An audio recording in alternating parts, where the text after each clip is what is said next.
Hi guys, Duncan Fox here. I'm just back from my latest Peak District workshop and I thought I'd take you through some of the images I made to further explain the ideas that I talked about on that workshop. Before we get going, I should point out that I don't make my own photographs during workshops. I do take my kit with me because somebody always forgets something, and more importantly I like to use my camera for demonstration purposes. It can be quite difficult leading workshops as I'm working and thinking differently to when I do my own photography. If I was making my own images, I'd normally take a wee while to settle into a rhythm, working slowly and looking for that little bit of inspiration that is often quite personal to me. But when I'm teaching, I have to be able to see shots and skip through stages of my own creative process quite quickly, so I can help others with their images. When you get on location, it can be difficult to find inspiration immediately. Sometimes you don't see anything of interest, or the landscape is just too damn big. Sometimes you can wander about for a while looking, but more often hoping for something to get photographically excited about. I think the best thing to do here is just to get the camera out and use it to find the shots. I find this helps me to warm up and to start to see the landscape through the camera's eye. So the shots you see here are just quick handheld snapshots of me helping others to find potential shots or to demonstrate something I'm talking about. Okay, let's dive in. Here you can see I have 23 images from that workshop, not too many. I have them all in Lightroom in a collection that you can see here. I always use collections for all of my images. You can see them down the left hand side here. Unfortunately we had quite a nasty start to the day. The weather did look promising at one stage, but soon low cloud consumed us and it became quite difficult to make kind of inspiring shots that those coming for a sunrise were probably hoping for. So in the first kind of half of the day it was quite difficult for people to get inspired and to get in the mood for making photographs. So a lot of these images I've got are just to help people through that process. So if we just get rid of the side panels for a moment and work our way through these images. I have had a quick edit with them to see if there's any value in actually sharing this video. So I'll show you what I've done as we work our way through. So this is up near Overowler Tor, just outside Haddisage, and there's this massive millstone. Quite bizarre that it's just literally on the top of this hill. What I was trying to demonstrate here was that when you have a wide angle lens, you can see with the shooting information up here, I was shooting at 24mm. When you're shooting with a wide angle lens, it's important to kind of get close into your subject. A lot of the guys in the workshop were kind of setting up a couple of meters away from this millstone, and if you do that, the millstone becomes quite a small thing in the image. So to make it prominent and to make it be a key part of the image, you want to push in nice and close with the wide angle, which helps accentuate the size of that, and then gives you that sense of things vanishing off into the distance that gives you that depth of field. That depth of image.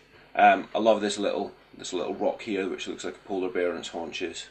So there's a nice kind of flow through the image. It's quite a nice composition on a day when you have a bit better light.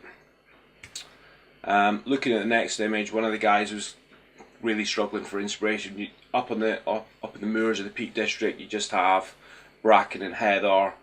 Sometimes you have the occasional tree, as you can see here, and just loads and loads of rocks. So what you're trying to do is trying to reduce the rock clutter as much as possible, and similar to what I was just talking about pushing in close with wide angle, it's about finding something that's interesting in the foreground and getting in close to that to kind of make that big, and using the wide angle helps to kind of reduce the extent of the rock clutter that you then see in the mid and background here. So I was just talking about we need to find, we're looking for some kind of interest that we can use in our foreground. It's called foreground interest for a reason. It has to be something that is interesting, not just a random rock. So to me, I was drawn by the curves here of this rock, the kind of all these curves working in sympathy. It's quite a nice curve under here. Quite like the shape of this rock here. So we're trying to kind of, is there something we can make out of this shot? Those that have seen my work know that I tend towards a dark interpretation of an image. just popped the side panel out here. I've worked this one up a little bit. I can show you what the history looks like down the right hand side. So this is what it looked like at the start. I quite often hit the auto-tone button. Most people would probably hate me for saying it, but without auto-tone, you just you have a very kind of flat image. What you find when you auto-tone is it tends to push the exposure too far to the right, but I quite like the effect it has on the contrast, so I quite often use that as a starting point when I'm processing an image. It's as good a starting point as any. Working up through the history, so I'll dial because I think the autotone goes too far to the right with the exposure, I'll dial it back down. In reality it's probably a little bit dark looking at it now, but hey ho. I think I was playing around at this point. So here we have, I'm just playing around trying to find a hook with this image. The angle doesn't look quite right here, so I'm just trying to get that right. A temptation I suppose with an image like this is that you want to artificially introduce colour, so you could drag like the white balance all the way to the right and pump the vibrance or the saturation all the way up. But honestly, on the day that we had there, oh, don't do that. The day that we had, the colour was washed out, so I'm not going to artificially add in that colour. Darken down the sky, just add in a little bit of a vignette. Doing a bit of playing with cropping, what the brush strokes I'm adding in here. I'm trying to pull out, so you can see that I'm adding in some clarity into these rocks to try and pop these details out and the curves of these rocks. Going up through, playing with my colour, so I'll get my crop right, playing with my saturation, colour temperature, As you can see, it's quite an iterative process. You kind of go through and revisit things. If I was processing this shot for real, if it was one that I cared about and was going to carry forward, I'd probably be a bit more methodical. But for the interest of this, I'm just trying to show that that you can actually start to create something out of almost out of nothing, I suppose. I think I went back to my original crop there. That's an interesting crop. I can see why I went back. So yeah, from here to here, it's all about kind of bringing out the shape of these rocks, accentuating the curves that I was talking about, the things that drew me in at the start. I quite like these trees, but you know, it's not a great image, but just talking about the thing that drew me into that shot and to help the guys on the workshop. These two images were to kind of demonstrate a principle I was just talking about in terms of your position with a wide angle lens. So I was working with Charlotte on this shot. Again, it was about finding a rock that's interesting. I quite liked this kind of not really sure what kind of shape you would describe it, but it's quite a cool looking and an unusual rock, which makes kind of good foreground interest. So we kind of started shooting this at a couple of meters away, standing up at your usual height, so a couple of meters high up, and you can see it pushes this rock down into the bottom. We're quite far away from it, so it doesn't really have very much prominence in the frame. We have a lot of kind of rock clutter and things like that here, and it's just not really clear from this position and the kind of choice of focal length what exactly it is we're trying to do with this shot. Whereas in the next shot, again, I'm not going to say this is going to win any prizes, but the point was to get down really low. So normally when I'm shooting, I'll spend a lot of time kind of on my hands and knees, as it were, shooting this from a couple of feet high, and we've pushed in really quite close. We're a couple of feet high and a couple of feet back from this rock, and you can appreciate the difference that it makes in the size and the appearance of this rock. You can see as well, by getting lower, we squish this mid ground here, so it's a lot smaller, occupies less frame here. These foreground rocks take up a lot more space. And we also push this tree up into the sky, which makes it a bit more prominent. These are all kind of just lost against the dark hillside here. So again, if I was kind of playing with this, I'd probably spend some time thinking about what can I do more with this tree, what can I do with this rock here. So I'd probably be looking at moving my position to the left, so that this kind of so both of these elements kind of move this way across the frame. So I'd be going left and then swinging myself right, and trying to work out what kind of relationship I can work on between these two things. As you can see, we've just got kind of grey, misty conditions in the background. It wasn't the nice kind of mist, it was just that kind of claggy, kind of not very inspiring kind of mist. But I think there's some, there's some hope for this side of the shot. This side of the shot, I'd probably be quite happy to ditch that and just kind of focus on the elements that we've got here, because as I say, this is quite a nice rock, and if there's something we could use this tree for, we'd want to be working on that. And again, we've kind of got rid of some of the rock clutter here, but there's still stuff here that is interfering with this rock. So there's a lot that we need to work on in that shot, and I'm not saying it was a good shot, but it was just demonstrating the point between being standing quite far back and high up. That rock's kind of lost in the clutter. Here it becomes much more prominent. It's quite obvious that that's what this shot's about. So there's a good principle there when you've got your wide angle. Again, we're still at 24 mils. Get down, get close, and suddenly that object becomes a clear signpost in the image about what you're trying to achieve. This next image, this is that polar bear and its haunches that I was talking about. Again, you can kind of see that we've got these grey, misty, murky conditions, which provide something of a challenge for a lot of people. If you're not kind of used to that, it's difficult to find your inspiration and find something to get excited about. So again, I was just trying to help people work through that process. Have we got an earlier? So I think if you look at this earlier shot, you can see that we've got a lot of kind of rock rubble lying around us. It's pretty much ever present in the Peak District, and one of the things that we're trying to do, or I find myself trying to do when I'm working in this environment, is just trying to get rid of as much of this as we possibly can to kind of tighten up the frame and make it more obvious what we're doing. All this stuff just kind of renders as grey mess as far as I'm concerned in most images. So here, one of the participants was kind of struggling to see a shot, and I think all the rock clutter was kind of providing a lot of distraction.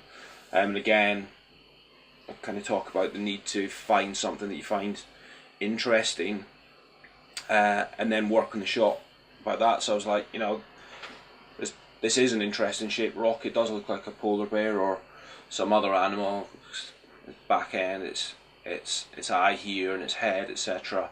So if you find that an interesting rock, then there's no point kind of standing 4 meters away from it, because it's just going to look like a thing lost amongst all these other rocks.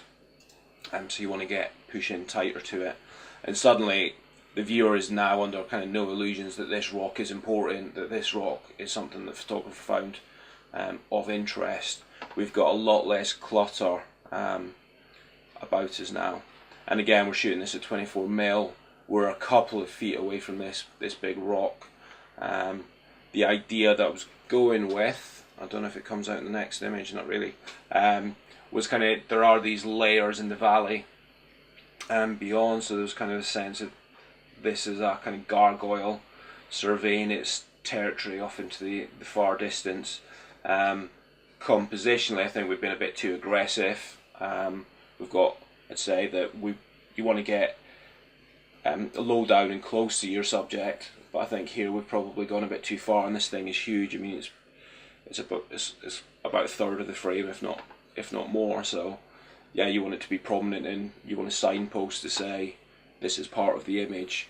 But when it is all that is in the image, it can be difficult to kind of make sense of it, and I don't think we have a kind of the real sense that we were looking for of this side opening up to kind of lead us into the distance. It kind of all feels a bit cut off down this side. So I think if I was to be working on this myself, I'd get this on a tripod, I'd back up a little bit, and I think that's what James did on the day.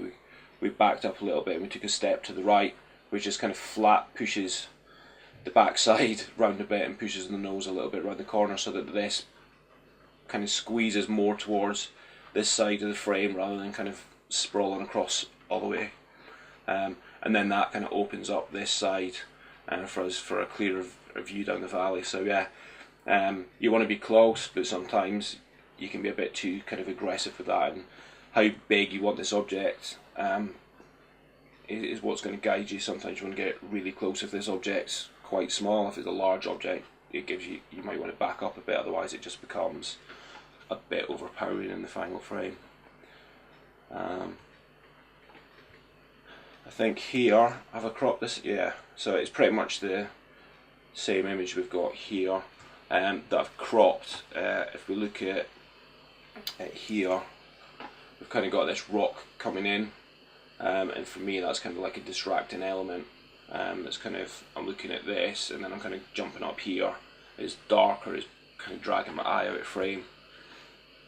Whereas here we don't have that kind of distraction. It'd be nice if this curve was a bit further into frame. So I think, again, by taking a step back and a step to the right, we're going to push this rock here to the right and out of frame, and we're going to swing this backside kind of left and more into the frame. So as I often try to point out, it's amazing like how just a couple of feet, a couple of inches, a couple of shimmies of your feet can suddenly transform the what you've got in your image and the composition of an image. And I think James was quite blown away by, you know, it was just when we had this, it was like literally like a step back and a step to the right, and it was like a totally different image without all this stuff here, this becoming less prominent and then kind of opening up into the distance. I'm kind of left wondering where this row of rocks goes to, where this line of trees goes to, where these hills go to. So I just need another 20% of an image to the left here, I think, and I can quite happily sacrifice anything that's over here. So on a different day with a little bit more time, if I wasn't teaching, I'd probably have a play with that.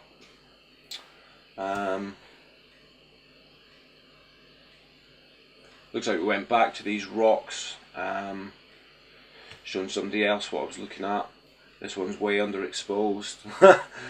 This isn't my processing style, honestly, not on this one. But yes, it was just handheld, so I'm not bothering about the exposure per se. I'm just playing with ideas.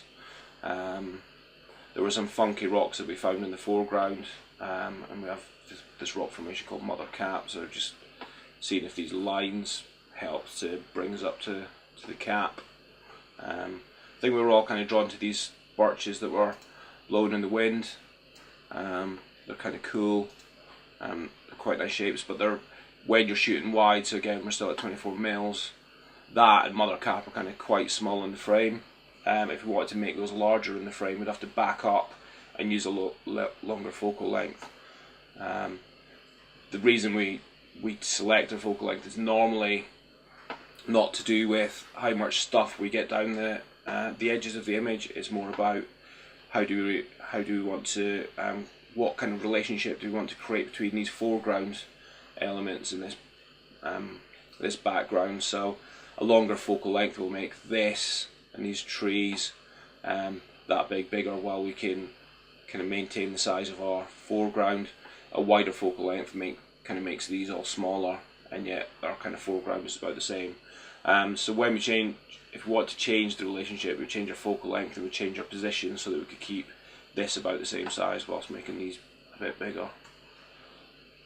Again, probably being a little bit more aggressive here with the composition to bring out these curves. There's kind of more of a sense of curves. This kind of looks troll-like. Now I'm looking at it, quite like the eyes and that mouth. It's kind of funky. I'd probably be looking at maybe quite like this patch of lichen here. So things kind of feel like they're not really adding much over here, but I do like that patch of lichen. I'd want to bring more prominence to these curves and this almost troll face. Here, by bringing in this kind of patch of brightness, although I do like these kind of things, is pulling my eye down here, and I'm not really sure what the whole thing's about, but just that kind of little change to take that out of frame. I'm now looking here first and I'm following these curves. Again, it's not an image I'd get particularly excited about.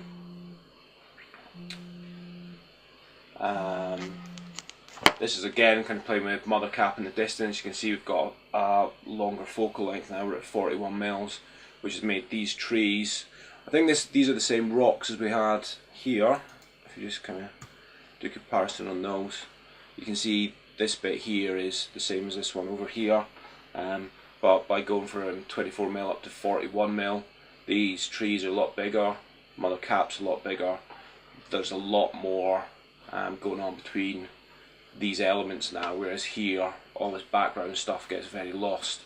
So if you kind of have a look at this image,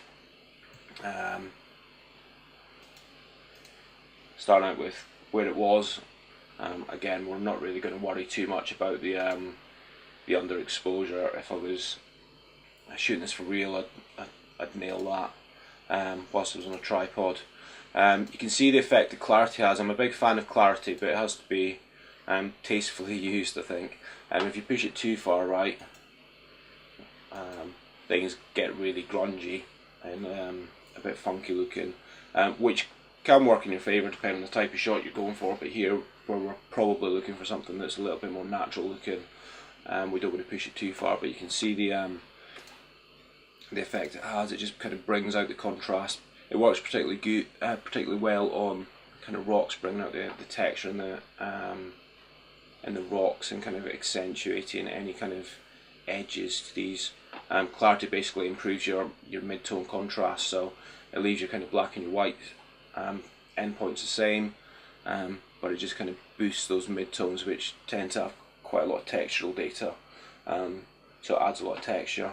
But you'll see, I mean, by using it as a global change here, you can see that it also brings out it. Well, I mean, it works across the image, so we're bringing out texture and whatnot in the background here, which may be, and I would say to my eye, is kind of dragging my eye over to particularly here, where we'd probably want to diminish the appearance of this stuff. The midground in this image isn't particularly interesting. We're kind of looking at these rocks, these trees, and mother cap here.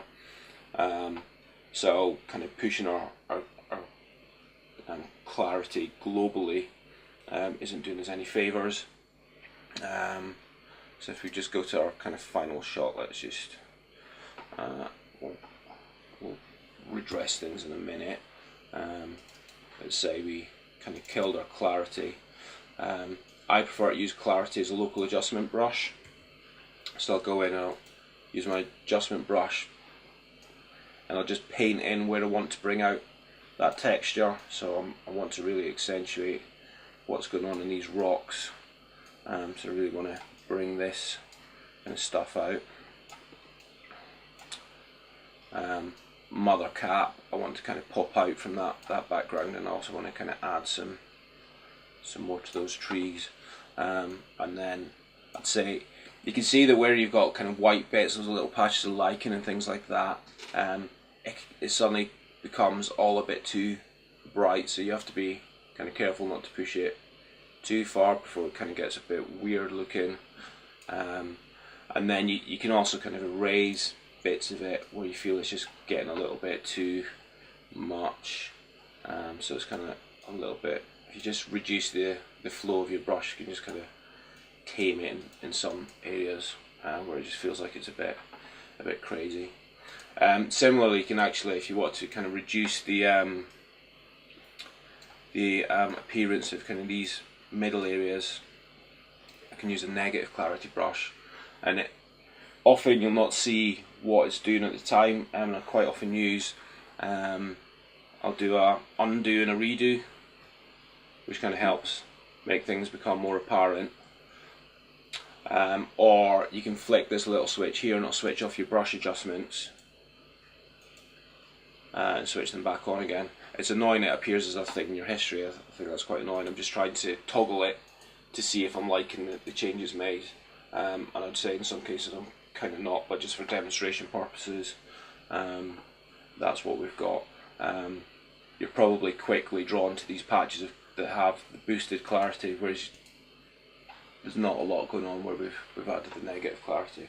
And clarity is basically like it's almost a bit like sharpening. It's trying to enhance the edge contrast. It's like sharpening that you can actually see at the big picture level.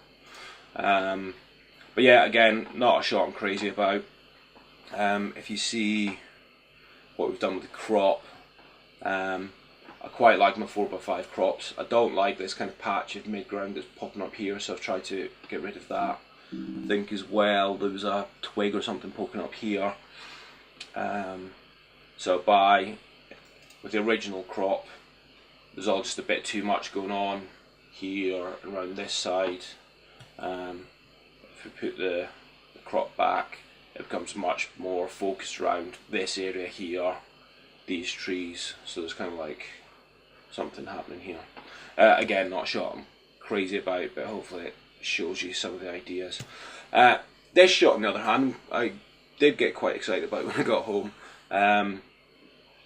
So we found this big, I haven't actually seen this bit before, but there's this big flat slab of rock where we've just randomly had this other rock kind of sitting on it, and I always think it's my head always gets going when I see rocks like this. I'm thinking, how did it end up there? Who put it there, or what put it there? Or I always find them quite fascinating. But also, it's clear that this rock kind of gathers water up here when it's wet, and it's often wet in the Peak District. Fortunately, we didn't get wet this day. And then it kind of runs off here, and you can see where algae or whatever this is started to grow in the wet patch that's been left. So as soon as I saw kind of this rock in the strange kind of position, how did it end up there? These kind of algae here, and then the kind of darker rock in between. There's quite a lot of, again, there's like bits of lichen or whatever this is. I was kind of just drawn to all this kind of texture going on here. Again, you've kind of got the folds of the valleys, the folds of the hills going down the valley here, kind of shrouded in mist and whatnot.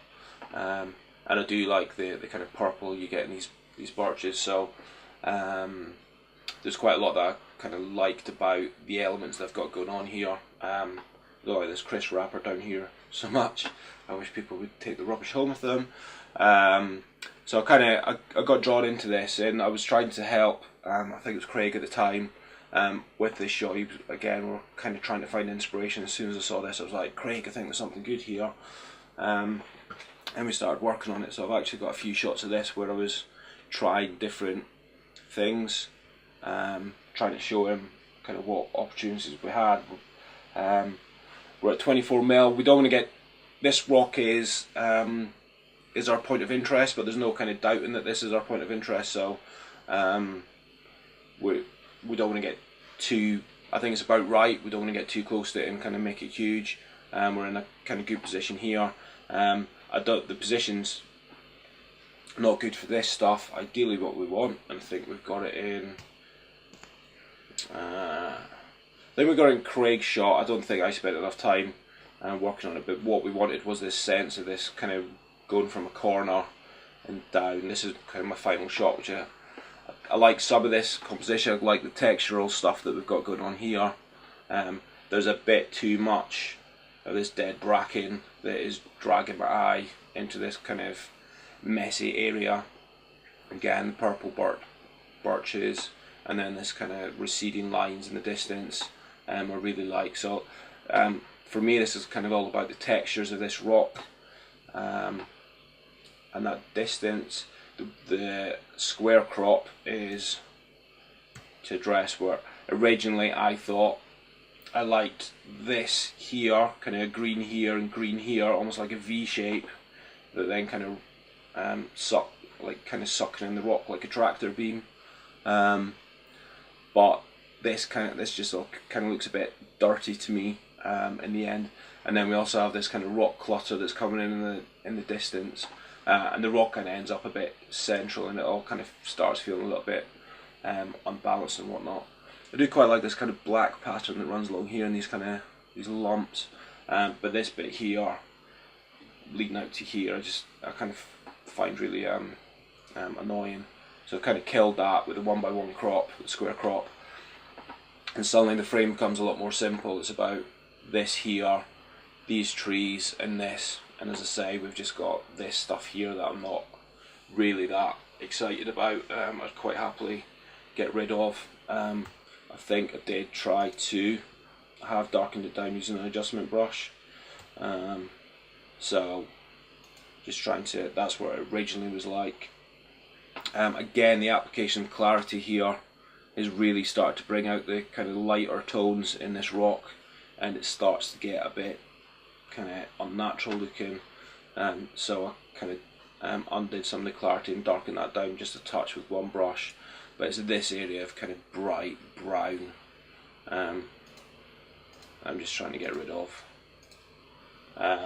which helps to a degree. Your eyes not is often drawn to kind of areas of bright, so when you're looking at your image, you're kind of like, where the bright areas, what is trying to suck my eye in, especially if they tend to linger kind of just around the edges of the image. So I don't want my eye falling here, even though I've got this kind of green curve that's kind of taking me there. I want that, darken that down. I want the image to kind of flow through like this. So this is actually an image I'd quite like to go back to on a different day, when I'm not kind of just trying to get somebody to see something in it. There's a lot of interesting elements here. Could probably play for a while with my position to kind of accentuate this green line and this rock, trying to push this stuff out. So it's definitely a composition or a position I'll return to, and literally I expect it's going to be a case of inches either side, backwards and forwards, up and down, and just won't make the world of difference with this, with the final shot that I come back with. But it's not horrendous, which is always a sign of goodness. Okay, just moving on quickly, that was the end of our morning. We then spent some time doing waterfalls and trees, which people found their inspiration quite quickly. We then went up to Higger Tor, where you have a lot of rock clutter, but you also have some cool looking rocks, so hopefully people would find rocks that would inspire them. But Susan was kind of struggling to see something. We had a lot of wind, it was freezing cold, everyone was kind of tired by this point. We'd been up for quite a few hours, and the light wasn't particularly inspiring, so frankly I don't blame any of them for kind of lacking enthusiasm at this point. But I'm always looking for kind of interesting rocks, and what I love about the shape of these rocks is I just love the stark kind of graphic quality. When I'm thinking about composition, I always try to think about things in terms of shapes. So like these triangles kind of pointing me in a direction. I quite like the contrast of the triangle here with the kind of the curvaceousness of these rocks here. I did initially quite like this kind of patch of heather, this kind of circular mound of heather. But as with bright things kind of pull in your eye quite heavily, dark things pull in your eye quite heavily. So where I want the energy of the image to be kind of flowing through here, I find myself being pulled back by this thing. So although I like the curves of this, I think I prefer it without, as well as kind of a lot of rock clutter that's going on here as well. So again, I kind of aim for a square crop when I get back. You have a kind of slight sense of the curvaceousness of these rocks. It's not really working in the way that I originally intended, but we've got a lot less kind of distracting stuff down this side. This is a lot more graphic, it's kind of pointing me. The thing that is causing me concern is it's kind of pointing me, but it's not really pointing me anywhere. There's nothing to get excited about. The sky's flat, etc. There's not a lot here. I mean, everything's a bit blurry because I'm shooting this at 4.5, My aperture's f4.5, just so I can, when I'm hand holding things. And so normally this would be up at f11 or something. But this can be quite a good spot in for a sunrise, because sometimes if you get your timing right, you can get I've got a shot of like the sun just kind of rising here, so you have these kind of rocks that are all kind of pointing you back at the sun as it rises above Burbage Rocks here. And I do love the shape of these rocks. But yeah, sometimes Higg or Tor can be challenging to make sense out of because of all that rock clutter. And then just to kind of finish up this video, we went on to Standing Edge for sunset. For sunset, everything was a lot clearer. You know, it was a beautiful sunset. It all, like, the colour just went boom. Beautiful. There were beautiful pastels in the twilight and whatnot as well, as you can see here. And so I spent all of my time. Nobody needed anything for inspiration. It was all there in front of them, and they all kind of, especially that we spent the day kind of with our technical practices and whatnot. It was all, you know, let's get to work and let's nail this. So everyone was kind of in their positions, finding things that they found interesting. Got some really good compositions from what I saw on the back of the cameras on the day. And so when you have that, it's that thing where you know, you have the sun, you have the colour, you've got the light, everything's kind of coming together for you, and it's just all working. You don't need that inspiration, it's kind of already battering you over the head. And so I just kind of, after everyone was kind of happy with their sunset and whatnot, I just fancied a quick shot down the valleys again, with the receding valley with the pastels, just to show that even when the sun goes down, you still have these lingering colours. What time is this at? This is about 10 minutes after sunset then. Yeah, so you had these colours going on for a good 50 minutes after. But then they started to dwindle quite quickly, as did the light, so it was kind of a matter of getting our head torches on and getting down the hill before it got too dark. So yeah, just a couple of quick snapshots there, just to say I was there. Okay, I think I've covered all the images. I think that covers most of the things I was going to talk about. So a lot of the themes across those images are kind of similar. It's looking for thinking about your position. If you find yourself taking your image from your tripod at its full height, kind of head height, you want to kind of ask yourself the question, is this the best position for your shot? Quite often you'll find that you want to be 2 or 3 feet off the ground, 2 or 3 feet back from your kind of subject. Obviously it depends on the scene, etc. But do think about kind of getting low and getting close, rather than kind of assuming the default kind of standing position. Thinking about kind of how can we get rid of rock clutter. Again, if you adopt a low position, it will squeeze the midground out and accentuate the foreground and the background. If you take a higher position, you'll have a lot of that midground, and in the Peak District, that midground has a lot of that rock debris, so it ends up being a bit of a distracting mess. So that's why I kind of, for a lot of my shots in the Peak, will probably be, again, quite low. Getting in close, like here in this image, so that we kind of reduce the amount of clutter we have. Reviewing the back of the camera, how do I feel about the image? You know, at the time I was kind of like, James, I think we're a bit too close to this one. Let's back up and move right a bit. Let's see if we can bring more of that valley into play. So the joy of digital cameras is that we can kind of review that in the back of our screen and ask the question. It's an interrogation. What is it I like about the image? What is it that I don't like about the image? What can I try to improve? And sometimes you'll make a decision and you'll go, actually that hasn't worked, and it turns out that it's the first shot in a sequence that works the best. And sometimes you'll find yourself in a little path of exploration, and suddenly the composition and the aesthetic of the image is just what you're looking for, and it's the final image you take, or it could be any one in between. All you're trying to do is find little ways to refine it, asking the question and making conscious decisions about what you want to do to improve the image, rather than kind of just trying a whole bunch of things haphazardly.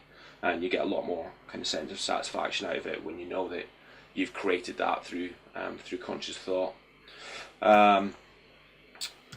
And then there's kind of the talk before about kind of using clarity, looking for texture in things. Looking for simplicity. That's what this shot is all about. Is trying to, and that's why I hate this stuff. It's distracting from the simplicity I'm looking for. And just working the scene. Thinking about a couple of inches here or there. What difference can it make? The graphic nature of rocks, finding rocks that you love. So when you're out with your camera and you arrive on location and you're kind of struggling a little bit, just get the camera out and just work your way through looking at rocks, finding something that you find interesting, just work it. Find something that draws you in. You'll find there's a hook in any image here. You can see it's only a short sequence, but it's kind of becoming clear what it is that I want from that image. I'll just leave you with that twilight shot. So hopefully you guys find that interesting. I'd love to hear your feedback. I'd love to see you on another one of my workshops. So for now I'll say thank you and goodbye.